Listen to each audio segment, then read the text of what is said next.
കഴിഞ്ഞ ദിവസേ Sharjah grand മോസ്കിൽ നോമ്പറക്കാൻ പോയപ്പോൾ കിട്ടിയ ഐറ്റമാണ് ഹലീസ. അടിപൊളി ടേസ്റ്റ് മക്കളെ. അന്നേരം തന്നെ ഞാൻ അതിൻ്റെ ഫാനായി മാറിയിരിക്കും.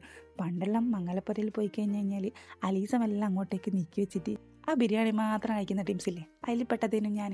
പക്ഷേ ഇപ്പം ഞാൻ അതിൻ്റെ ഫാനായി. ഞാനിവിടെ ഗോതമ്പിൻ്റെ നുറുക്ക് വാങ്ങിക്കുന്നുണ്ട്. എൻ്റെ പാക്കറ്റിൻ്റെ പേര് ഹരീസ് എന്നാണ് കിട്ടിയത്. നിങ്ങൾക്ക് നാട്ടിലെന്താണ് കിട്ടുന്നത് അത് വാങ്ങിച്ചോ. നല്ലോണം വാഷ് ചെയ്യണം. അതിലൊരു വൈറ്റ് കളറെല്ലാം വരും. അതൊക്കെ പോയിട്ട് നല്ലോണം വാഷ് ചെയ്തിട്ട് ഒരു 5-6 മണിക്കൂർ കുതിർക്കാൻ വെക്കാം. ഇനി നമുക്കത് പ്രഷർ കുക്ക് ചെയ്തെടുക്കാം. പ്രഷർ കുക്ക് ചെയ്യുന്ന സമയത്ത് അതിലേക്ക് കുറച്ച് കറാമ്പയും പട്ടയെല്ലാം ഇട്ടിട്ട് പിന്നെ ഒരു ചെറിയ കഷ്ണം ഇഞ്ചിയും അല്ലെങ്കിൽ ഒന്ന് കുത്തിയിട്ടെടുത്താൽ മതി. ചെറുതായിട്ട് പീസാക്കിയിട്ടുണ്ട, ജസ്റ്റ് ഒന്ന് കുത്തിയിട്ട് ഇട്ട് കൊടുക്കാം. അതേപോലെ തന്നെ 2 വെളുത്തുള്ളിയും കൂടി ചേർത്ത് കൊടുക്കും. പിന്നെ നമുക്ക് വേണ്ടത് ബോൺലെസ് ചിക്കനാണ്. ബോൺലെസ് ചിക്കൻ നിങ്ങൾക്ക് കുറേ ചിക്കൻ ഇട്ടാൽ കുറച്ചുകൂടി ടേസ്റ്റ് ഉണ്ടാവും തോന്നുന്നു.